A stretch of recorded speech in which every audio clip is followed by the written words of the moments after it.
Yeah. Get halfway through, like, fuck. The reason why it seems like there's so many like bloopers is because there totally is. It just happens to be this thing that just keeps happening. So 12 hours to render on my really? Crappy computer. Yeah, and it was only 51 minutes, and I'm like.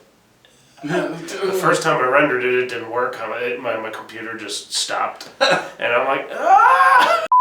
All right. I don't know. I never know how to start these things, too. It's like super awkward. God. All right, everybody. Coffee time. Episode 4. Today, my guest is Luke Sever. Sever. Got it. All right.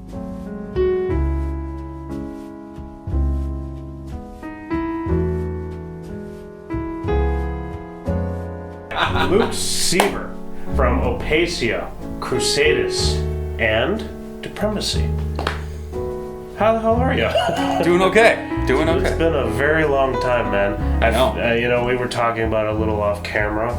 You are an extremely busy man now because of all these projects. Yeah. And you know what? For a while, you weren't necessarily going off the radar because you were recording and you guys were giving out updates and stuff. But you know, I haven't seen you in a bit because you're also working like an animal too. Yeah. It's just crazy, you know. But all right, so let's talk about what happened. What would you say? Definitely less than a month ago. Two weeks ago, would you say? You released the new Opacia. Oh yeah, on Blackest Wings. On Blackest Wings, June 25th, and it's available on all streaming platforms. You missed the deadline, unfortunately. There was 2 days where it was free. Yeah. But go support them because it's phenomenal. I grabbed that immediately. I'm like, I downloaded it, and then I'm like, oh my god, this is incredible, dude. You guys did a very good job. Thank you. Yeah. Appreciate it. We've had a lot of really good feedback. A lot more than we expected, that's for sure. Well, Joe, you also paired up with an amazing person to do that with. Yeah. Joe was incredible. He knocked it out of the park. We did our album with him. And it's 5 songs, correct? 8. 8 songs. 8 songs, yep. Yeah. The EP was 5 songs, yep. Right. And that was We Ride. Yep. Which, you know, is that up on Spotify? No, that was just Bandcamp. But it's complete. It should be free. Okay. Which is awesome too. I have that on my phone. I immediately downloaded that too. And for, you know, the guests, how would you describe that project of yours? For Opacia, doing on Blackest Wings? As far as like genres go? Yeah. So it's kind of like us trying to meld a little bit of everything as to what we like to do. So I'm really big into black and death metal. And Rich has a lot more. He's still into the whole like death metal side of things, but he seems to have a lot more of like a typo negative, doomy kind of style, and he loves thrash. So we kind of meld that whole thing together to bring in the melody, the speed, the ferocity, the punch. And Mike is Mike. He's into a little bit of everything, so we love him to death. But so it's kind of like I said, the meld of all those things that just brings the violence of what some of those tracks came out to be. I remember early on, I commented on the We Ride EP, and I'm like, you guys sound exactly like Coma. Yeah. And you're like, what's that? And you looked it up, and I don't know if I was the one who opened that up for you. You and Alexi. Okay. Both of you. And Dan, because Dan said it, and I'm like, what are you talking about? Yeah. Immediately I was like, oh my god. And then you guys ended up opening up for them. Yeah, with Crusadist. Yeah, that was awesome. I kind of jumped the gun just a little bit. That's good. Today is coffee time, or this is coffee time. So today we are drinking. Unfortunately, again, I went big coffee. I went corporate coffee, and we're going with Dunkin' Donuts French vanilla roast. And it's very light. It's I'd say it's a medium. I don't know if it's actually. Yeah, it's a medium roast. So it's really tasty. You know, not too harsh on the tongue. Yeah. Me personally, I usually go dark roast. You know, just because when it's like that rich, you could kind of maneuver it to how you want it to be. Yeah. And with like a medium or like a breakfast blend, it's usually so light that if you do anything with it, you could really lose that profile. Yeah. You know? You taste entirely the creamer and exactly. But yeah, you know, if I go coffee, I usually like a dark or a medium. So this is, because everybody, knows I love coffee. I get a lot of coffee for every event, whether it be Christmas or my birthday or anything that requires celebration. So, yeah, this is for my personal stash. It's just French vanilla. But all right, let's go back to it. So we touched upon Opacia a little bit, and then you said for that Calma show you were playing with Crusadist. Yep. Now, tell us a little bit about Crusadist. What are you doing with them right now? Right now, we're in the mixing stage of our first full-length album for Blood and Conquest. That we're not totally sure on release date yet, but the current goal is around October. Okay. So that's kind of what we're working towards right now. We're mixing with Jeremy Kling of Venom Inc. He's their drummer, and then he also plays drums with The Absence. And then we recorded with Chris Jurek of Bell City Sound in Racine, Wisconsin, which that was awesome. That guy's an incredible engineer. Wow. Really good at capturing how raw like a death metal album should be. And he was just really cool to work with. He pulled a lot of late nights for us because we were on a really tight schedule. So he pulled a lot of long days and late nights to make sure we got all of our shit together. That's awesome, dude. Yeah, he was awesome to work with. So it's like we're finishing that up and then shipping it off to labels and seeing how that all works. I'm so excited to hear what it sounds like because I don't know if you were supposed to send me something, but you sent me a little something for me to listen to of that album, and it was obviously not finished or mastered. I think that was the Opacia record. That was Vehemence from Opacia. Okay, I thought in my head I thought you sent me something from Crusadist, but okay, so. I'm looking forward to hearing that, and I'm assuming it's going to be on all the streaming stuff. Oh yeah. It'll be a full blown release. We'll have physicals. We'll be on all the streaming platforms. A lot more timely than Opacia was. We had to wait a couple weeks to get it on there because we're all really unfamiliar with how that stuff works. Are you guys planning on some type of CD release party or anything? Yeah. So we're gonna put together a CD release party. And we're actually working on a beer release too. So we're teaming up with 18th Street Brewery. Really? Yep. So that's in the works. So we're hoping to kind of put all that together. And that'll be available at the CD release party? Yeah. So we're there's still a whole lot of details we have to work out, but it should be same time. And like I was telling you before, we have a couple tours we're working on too. So we'll kind of coincide everything together. So got a good amount of stuff. Keep us going. You do have a lot on your plate. A beer release, though.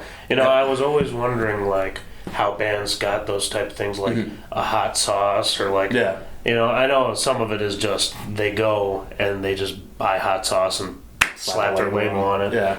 Yeah, so they've been really cool teaming up with us, so it's actually going to be something brand new. So it's going to be entirely, not entirely our idea, because, none of us are brewmasters. Right. Did you have like a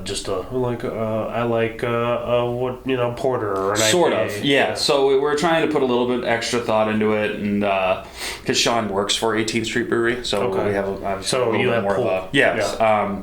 So we're going to be one of the first, if not the first, to actually be licensed with them and have like some sort of collaboration. So currently we're kind of thinking like an IPA style, either that or a APA, one of the two. And the current idea is to either call it the Blood and Conquest or Blood and Conquest beer, or the Headed King Ale, I think was the other one. You gonna put your artwork on that too? Yeah. So we got tons of artwork that we're gonna use for it, and a bunch of new shirt designs we got to get printed up, and that's got to be so exciting. It is. It's really cool, especially with the tours we got coming up. So it's gonna make us. It's gonna be awesome. You're so goddamn busy. Yeah. And we were talking about your last, not last, but Depremacy is not currently active right now, correct? However, before you guys just went off the map like a bunch of douchebags, you release this awesome album and you don't put it on anything. You don't have it on like Spotify or any streaming, or I don't even think you have it on Bandcamp. It was for a while. Really? Yeah. I don't really know anymore. I was like, when I bought it, I bought an album from you on that last show I don't think it was the last show, maybe it was like the second to last show that you guys played. I listened to that, and it's still in my CD player today. Son of Perdition was really fun to record. I mean, that was with Joe too. So it's like that. Alexi and Joe have known each other for years, just like Rob and Joe. So it was a really great experience. Like I said, he is awesome to work with. He really, for a guy like me who has a non-stop schedule, it's kind of hard to find days to do like other stuff. He's really helpful along the lines of like, hey, let's figure something out. Like we'll set a day, and then if we got to change it, we got to change it. It's not the end of the world. Or if we, a lot of engineers, it's like we got to get this done. We got to get it done now. Yeah. So hit everything one take, and we got to get this done. But he was really like, take your time, get it right. Let's make it good. That's that, which is really makes our job as musicians a lot easier. Of course. Well, stressful enough. That flexibility. And Joe's like, he's not necessarily, he'll push you, quote unquote, but if you're in there and you know what you're doing and you're good at what you're doing, then it's little to no notes. He'll be like, can you just tighten up that part right there? And that was the thing with our album, is we took like a year. So did we. Well, because we wanted it to be just perfect. Plus, all of our schedules is just insane. Yeah. But you guys released that, and then what's the status of that? You guys are just kind of like, obviously a little little under the radar for now. Yeah. So Alexi is busier than me. He really doesn't have a lot of free time. So with all of our collective schedules, it's really hard to get anything going, especially with the rate Crusadist is picking up. Right. So it's kind of hard to find time outside of that even. But the current, I don't want to speak for him, but the current idea is we'll come back eventually, like with probably under a different moniker. Okay. Depremacy has a lot of negative connotation behind it from stuff that happened a long time ago. So the current idea is to kind of dump that. We'll still have the releases, and then when we come back, we'll still play that music because it's still going to be us. Yeah. But we'll hopefully come back under a little bit more death metal style stuff. I remember the first time I saw Depremacy, I was playing with my first band, Dark Entropy, on the same bill, and this was obviously pre you. This was a long time ago. It seemed like pre everybody because I don't remember anybody in that band besides Alexi. Yeah, Alexi and Mikey are the only two. I remember I was like on the side, like outside. This was at another hole in the wall when that was still a thing. Oh my god, yeah. And I was gonna go like tell them like, oh, you guys were awesome, and. One of the guitar players, I don't know what his name was. Joe was He threw his guitar across the floor, and then he like just hit like one of the posts that was up there on the railing going up, and he broke it. And I'm like, oh, okay. I'll talk to you guys later. Yeah, but obviously you've seen things have changed. Yeah. So there's a lot of stuff that went on in Depremacy's past that we're kind of just let's just. Not push it under the rug or anything, but let's I don't think anybody gets that impression of you guys. Hopefully not. Because that's another thing. Like for the longest time, Vicious Attack was looking for a singer, and we were just like at this point, like, are we like cursed? Like, does everybody in the scene just think that we're going through members left and right? Yeah. And that wasn't the case. It's these singers would just, between Cecilia and Alex, we had like 20 people come in to try out for us. And for one reason or another, they just didn't work out, or they didn't stick. Yeah. They would have like a new job, or they would just stop showing up. That's how Opacia is with finding another guitar player. Well, you guys have a new guitar player. We did, and he ended up backing out. So it's like, well, yeah. So it's been interesting. Not trying to like shame him because he's a great dude. Not. And he's got plenty of other projects he's doing. So totally understanding, but. Yeah, it's been a hell of a ride. We've gone through, I think, probably close to 15 people trying to find another guitar player, and it's you're writing impossible guitar parts to play. Yeah, that's what I've been told. But that certainly doesn't help. But yeah, we're hopefully, fingers crossed, one day we'll be able to come back with a triumphant return and play some shows. So we got obviously the 8-song album that's already out. All right. When is the Crusadist album coming out? And what is the title for that one? The title for that one is For Blood and Conquest. For Blood and Conquest. Yep, and then it will be out around the October mark-ish. Because we're leaving for tour on the 24th, so we're hoping of October. So we're hoping to have it out before then. That way we can just tour on it. And we'll be gone for a couple weeks.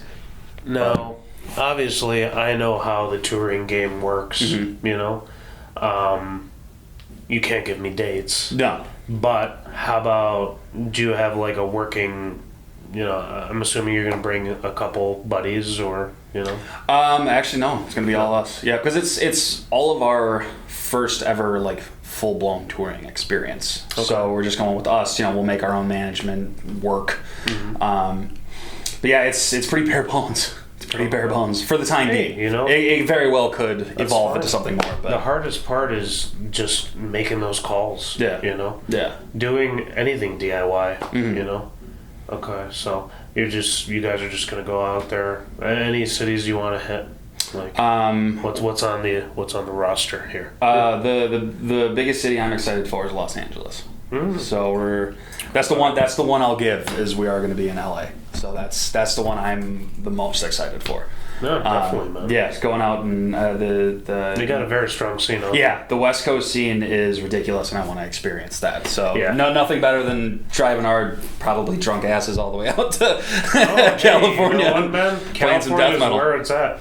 Like, unfortunately, here in Chicago, we do have. I don't want to say unfortunately, it's a good thing that there's a lot of variety. Yeah, there is. But unfortunately, we are on the back end of that variety in terms of we have a good scene, but it doesn't seem to be growing. No. If I can say so myself. Yeah. Just not as much as it was. Right. Because there's just, I feel like there was a lot of drama that kind of tore it apart. Yeah, a lot of drama and just so much saturation now. Yeah. There's too many bands. There is a lot of bands, and you know what? I when I first was playing with Dark Entropy, I was mostly in the suburbs. Yeah, and I hated it. Fair enough. Yeah, I really hated playing with a lot of these quote unquote suburban bands because it would be a lot of new metal, a lot of Lamb of God ripoff bands. Yeah, there's a lot of them out there. And I'm not saying this about all of them, but there was a lot of that. Yeah, and I'm like. God, and then I joined Vicious Attack, and then we play with all these Chicago bands, and immediately my opinion of just hating the local scene just went 180 to just I love all these people. Yeah, when I first came into the scene, when I played with Bleeding Mad, that was because I was in high school. I grew up in Elmhurst. It's not a super rich neighborhood, but it's up there. And I wasn't used to that. There was a music thing, but it was mostly indie bands and whatnot. And me and a couple of my buddies are the weird death metalers and thrash metal guys, and there's nothing to do out there. Right.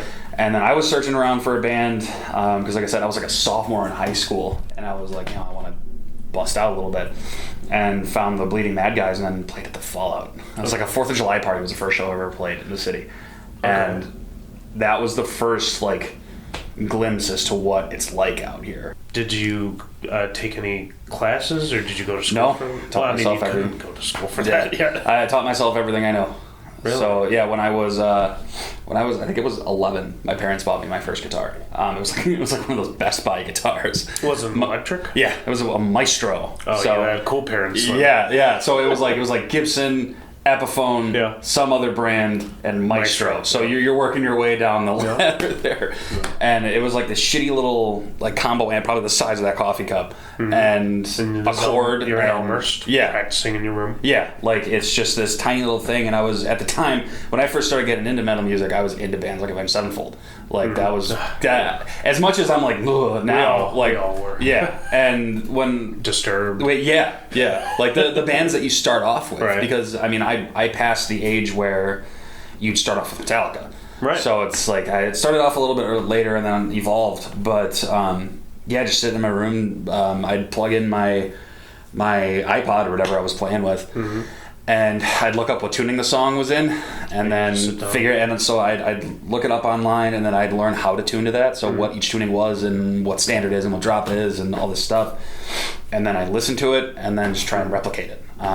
So that was what got me into learning for it. So I never really did a whole lot of YouTube videos. As far as someone showing you how to play it, I always liked learning how to play it myself. Right. I also feel like YouTube was not a big deal when it first started. No. It was you used to get a person who got 7,000 views was oh my god, this guy's awesome, And then it obviously blew up later. But yeah, sorry.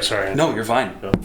But that was where I went from there. I mean, then I got my hands on an ESP guitar, and then that was when it started taking off, and when I started listening to, I got into Slipknot when I was like a, I don't know, 8th grader or something. And, Slipknot. Yeah. And you just that was my entrance way into your way in. That was my entrance way into extreme music. Yeah. Very nice.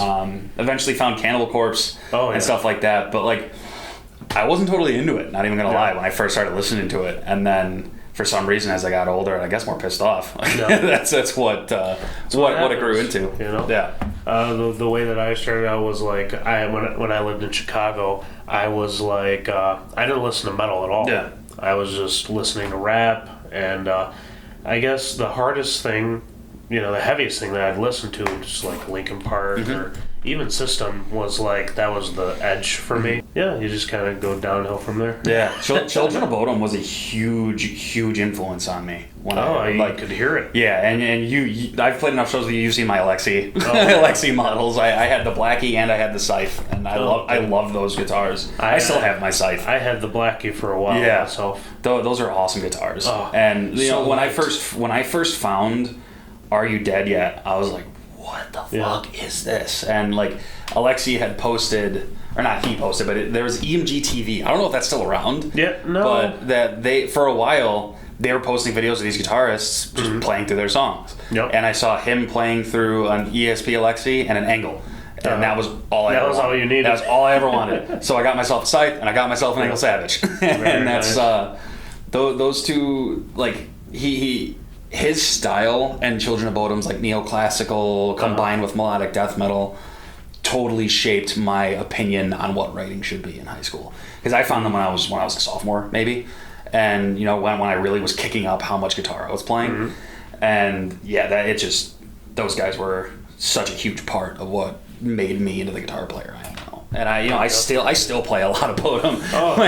When I'm just jamming, I'll be like, maybe I'll play something. I'll Follow the Reaper or whatever. You know what I mean? I was introduced to Follow the Reaper. That was my it hit me, and I'm like, every song off this album is amazing. As soon as I heard Kissing the Shadows, and I heard that end solo battle between him and or Alexi and Yane, their keyboardist. I was like, what is this? Where does, how can someone move that fast? And then you look up YouTube videos and you're like, it's real, it's all real. They're doing it right there. Yeah. And like, I've never wanted a keyboardist in my band, but on the other hand, I'm like, that would be so badass. Like, I want to. And I got to see them when they played with Abbott, and unfortunately, I was there too. That was such a great show. Unfortunately, Alexi is not the young and crazy guy he once was, but it was still an awesome show. Somebody needs to give him a sandwich. I hate to say it, man. I don't think he's eating. It's either that or he's doing coke again. I really hope not. I'm like, come on, dude, just eat something and then just take some time off. It's okay if you take some time off. An awesome album.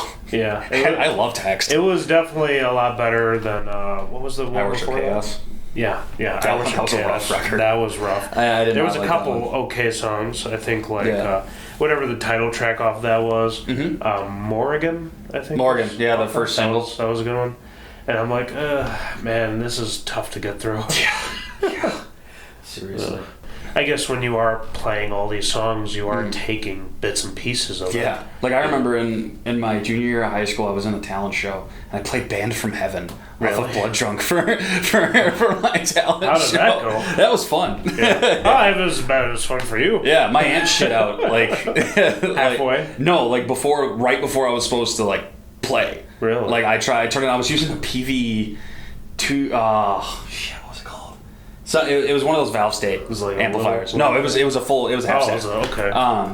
And it shit out on me. I didn't know what was going on, so one of my friends let me borrow his Mesa dual rack on stage, and I'm like, I don't know how to. There's so many knobs. Like, what do I do? He's like, oh. Yeah, he's like, just here's my settings. Just go. I'm like, okay, whatever.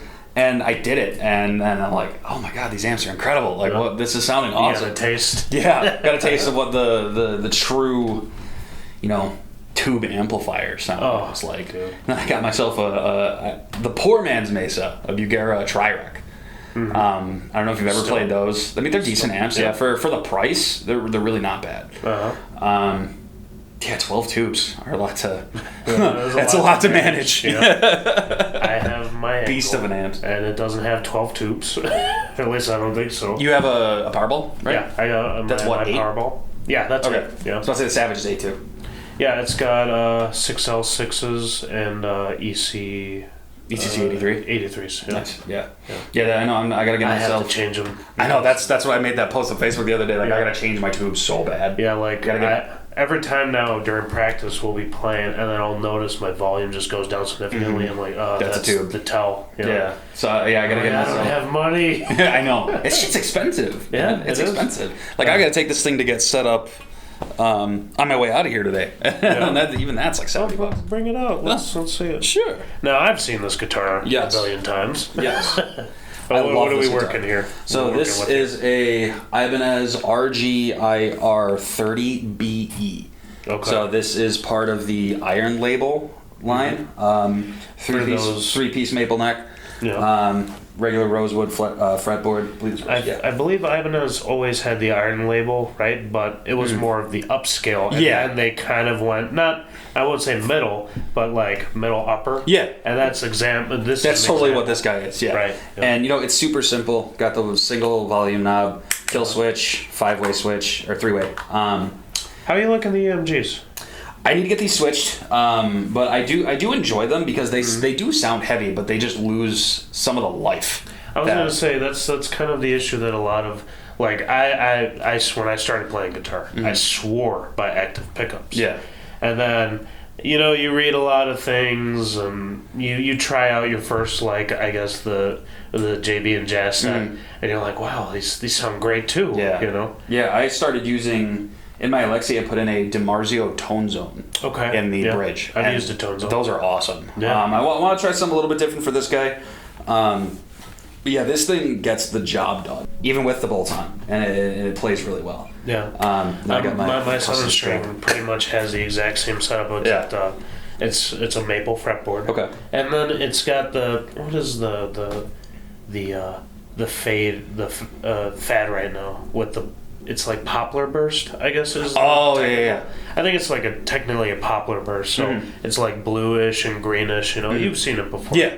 But the back. Kiesel's doing a lot of those. Oh yeah, that's the thing is Kiesel and all these custom companies started doing it, and now finally all these corporate, just like bigger companies are finally. Yeah. Especially with the extended range, and the fan fret guitars, you're finding a lot more of those. Yeah, dude. Ibanez was the first company though that jumped on that immediately, the bigger companies. And now Schecter's finally got their head out of the water. Yeah. But this thing is it's gorgeous, man. Yeah, I love a matte finish too. Oh, I know. A couple guitars with it. I don't like gloss as much, just because when it gets dirty, it gets dirty. You really see those things. And when you're playing. I mean, you've seen Crusadist live. I mean, it's a pretty high energy show. So it's we're sweating, we're moving like crazy. Yeah, so definitely. When you have that gloss finish, you can see the sweat marks. You can see how gross it gets. Dude.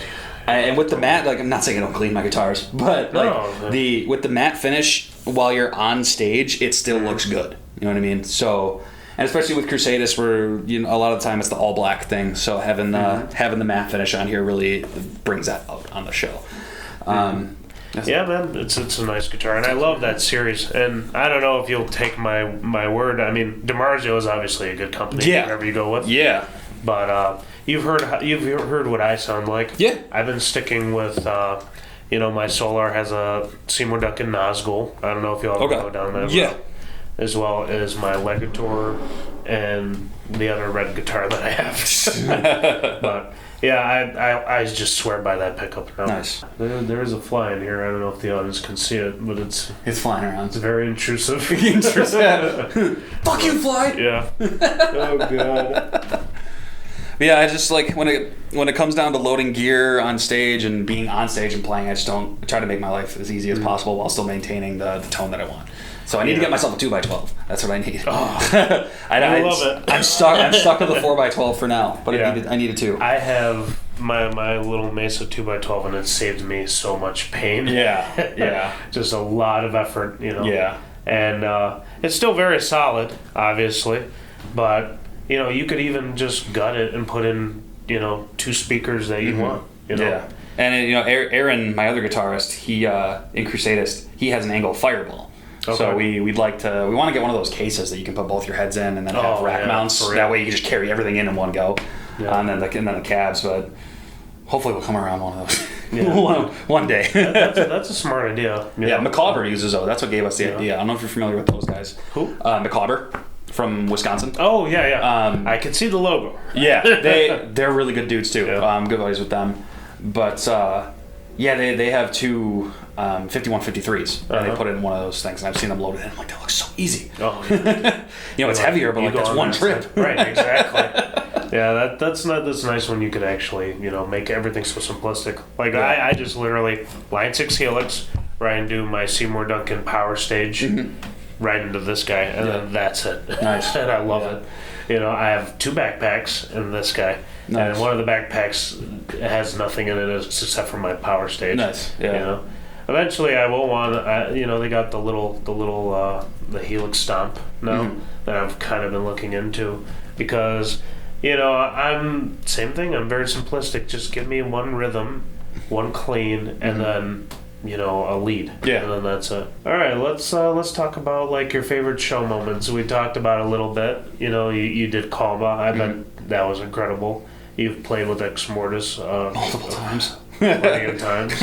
So let's just throw it out there. Best show moments of all time, any band. Like playing with or with, opening. It could be local. It could be one of those bigger shows. So the first time I ever saw Ex Mortis, it was, obviously I'm going to shout out to those guys all the time. I love those dudes. They're great. But it was a show. It was them and Warbringer and Enforcer. That was a tour. It was in 2016, I think. Warbringer's awesome too. It was supposed to be at Mojo's. Then Mojo's got shut down, and it moved to Bada Brew. Yeah. So the giant show got moved to this tiny bar. Me, my girlfriend, and one of my friends, who were all super into Ex Mortis, like we were there to see them, and Warbringer too. Like I loved Warbringer, and Inner Decay opened that show too. Really? Yeah. So I was hanging out with Sly a little bit. But we got there super early. Got our merch. Actually, one of my 12 Ex Mortis shirts, it was the first shirt they ever sold of one of their lines. Like they got a new line of shirts, and like I bought the first one because it was the first show they brought it out. So I was like, this is awesome. This is my prized possession. Yeah. But because it was a lot of big bands on a really small stage, and there's no gate or anything there, so I was right in front.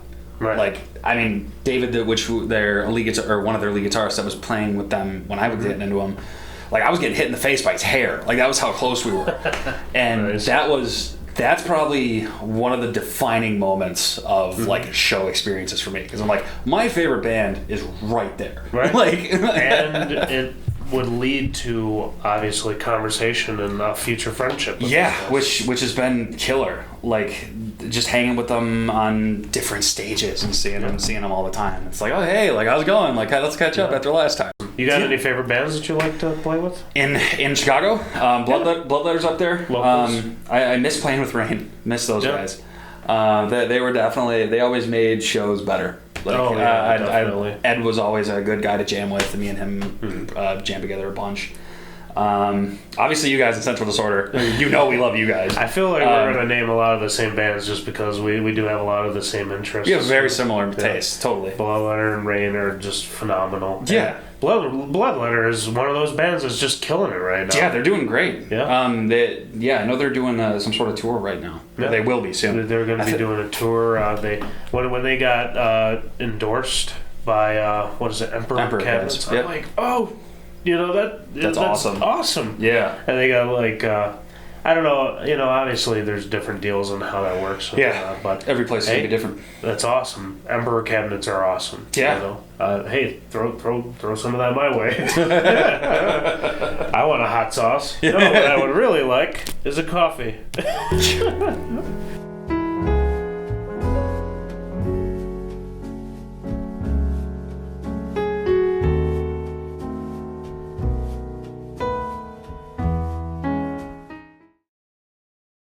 Yeah, so what are the themes for the new Crusadist album that's going to be coming out? So it's sort of a concept album. It's not really taken as a serious concept album where like everything is tied into one another and we promote it that way, but it is. It's all one linear story. Okay.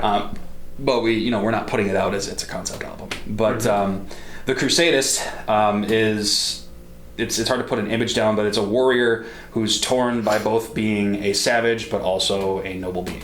So hence why we have the song "The Noble Savage" is about the duality of the warrior and how you've done all these awful things, you've slaughtered so many people and caused so much bloodshed, but at the same time you've saved a lot of lives, and the constant struggle of, am I bad or am I good? Who am I fighting for? Great song. Yeah, it's one of my favorites. And then we have another song called "The Unholy Grail" that's coming up on the album. It's about the quest for immortality, where even in regular life, like the world we live in, everyone wants to be young forever. No one wants to wrinkle. No one wants to grow. Everybody's afraid of death. Yeah, and so that's kind of embracing that, and it's the quest of wandering through these catacombs and finding the key to eternal life. And all of this is all based around the story, like I said, the Crusadist and his adventure, kind of.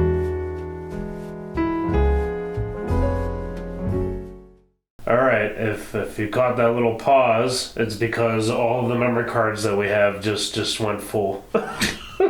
So, yeah. But let's close it out on this, all right? Plug everything. Plug. Let's start with Opacia. So Opacia has On Blackest Wings. That is out on Spotify and iTunes and all streaming services you can imagine. It's out on Bandcamp for I think $7. I think is all it is. So yeah, pick that up. Crusadist has amazing. Thank you. Crusadist. We're playing at what's the name of the place? I'm totally drawing a blank. We're playing with Extraction Point. Extraction Point. Yeah, it's August 2nd. It's in Franklin Park. I can't remember the name of the place. I'm gonna have to look it up. That's fine, man. I'm gonna have to look it up. This is killing me. How could I forget which place? Is there an event page? Yes. Sugar Skull. That's the name of the place. Sugar Skull. It is a bar in Franklin Park. Okay. So we were playing there August 2nd. This is a Friday night. Extraction Point. Yep, with Extraction Point. There's a couple other bands. I believe it's Orinoco. And great guys. Yeah, we just played with them on last Saturday. And then Dead Where I Stand is the other band that's playing. Okay, never heard of them, but I'm sure they're good too. Yeah, so we're playing with them in a couple weeks, and then we're playing with Bloodletter in Madison, Wisconsin. That show has not been announced yet, but it is happening. That is on August 31st. Where is that taking place? Do you know the name? Most, I believe it's a meadery, or Boss Meadery, in Madison, Wisconsin. Cool. And then we buckle down to get the album coming out for Blood and Conquest. Should be out sometime in October. Sweet. And then then it's just tour preparations and whatnot. So we'll be hopefully getting some more local shows. The stuff that you've hinted at but can't talk about right now. Yeah. And then we'll be with you guys opening up for Nile on November 13th at the Forge. Wednesday night Death Metal Fest. Yep. Terrorizer, Nile, us, and Blood of the Wolf. Yep. It'll be a kick-ass time. And then that's pretty much it. Depremacy. We'll see what's going on, but that's all we got going on right now. All right, sweet, man. Well, thanks a lot, dude. I really appreciate you coming on. Definitely. Guys, episode 4. It's in the books. I finally got him. The elusive Luke. He's finally here. We did it. All right. See ya. The elusive. Yeah. I like that. I tried. It's so true, though. I feel so bad. No, it's good, man. You were one of the first people I thought about when I was going to do this. I'm like... I remember you hit me up. Why don't you I want to do this? I'm like... Hey, I'm all down. I wanted you...